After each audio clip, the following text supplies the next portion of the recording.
In the 11th century, Wenwu discovers the mystical 10 rings which grant the owner immortality and godlike powers.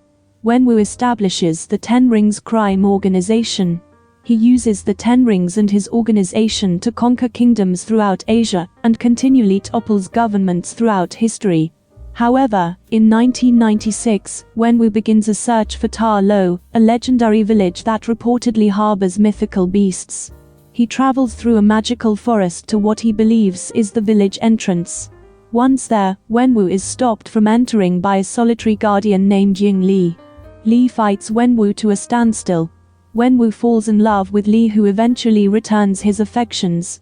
The Ta Lo villagers reject Wenwu, so Li chooses to leave with him, rather than face a life without the love of her life.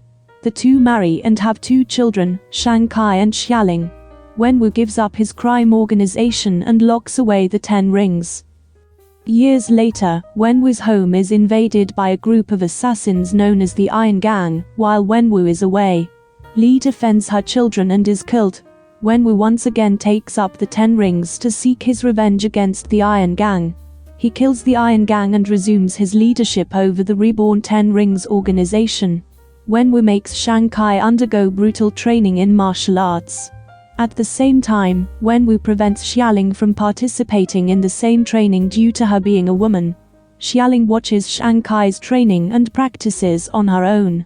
When Shang-Chi is 14 years old, Wenwu sends his son to assassinate the Iron Gang's leader. Shang-Chi completes the mission but is traumatized by the experience. Rather than returning home, Shang-Chi runs off to San Francisco and takes on the new name of Shaun.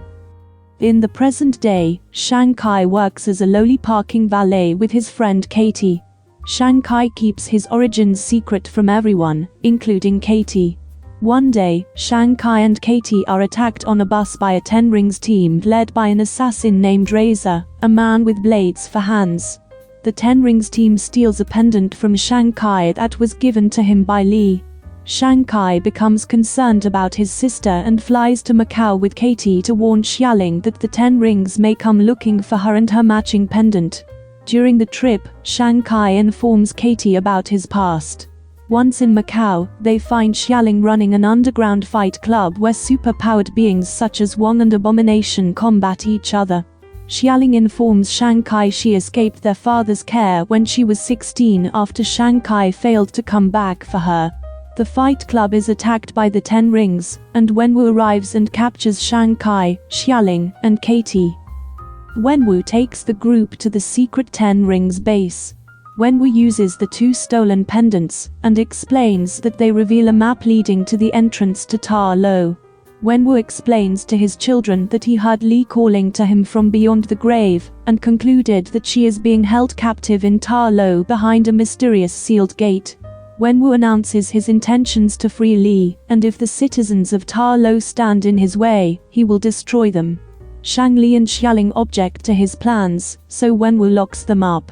While imprisoned, the trio meets fellow prisoner and former actor Trevor Slattery, a man that Wenwu imprisoned after he impersonated Wenwu during the events in Iron Man 3. Slattery has a mysterious animal companion known as a Hundan. The Hundan, known as Morris, offers to guide them all to Ta Lo. Slattery offers to function as the interpreter for the animal.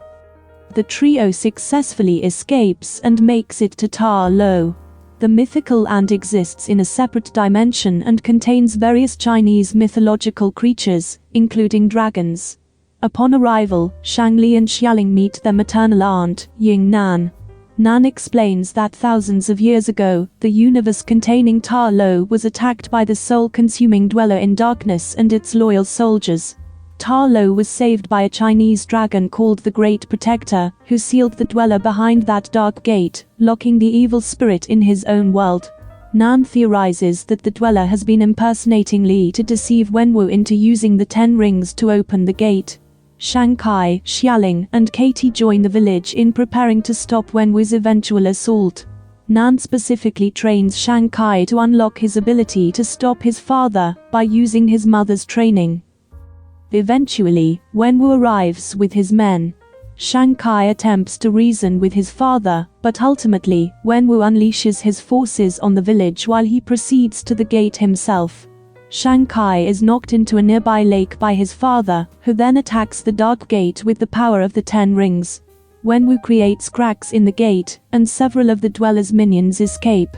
The evil spirits steal the souls of several of the combatants, 10 rings and Ta Lo citizens alike. The humans decide to join forces to fight the dweller and his army. In the lake, the Great Protector revives Shang-Chi and bears him to battle the dwellers' forces. Wenwu and Shang-Chi fight again, but this time, Shang-Chi uses his mother's training to get the upper hand over his father. When Shang-Chi has his father at his mercy, he chooses to spare Wenwu. Suddenly, the dweller breaks through the weakened dark gate. The dweller attacks Shang-Chi, who is saved by his father's intervention. Before being killed, Wenwu bequeaths the 10 rings to Shang-Chi.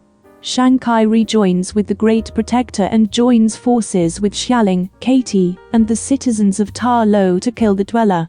In the aftermath, Shang-Chi and Katie decide to return to San Francisco, while Xialing returns to the 10 Rings compound to dismantle her father's criminal organization.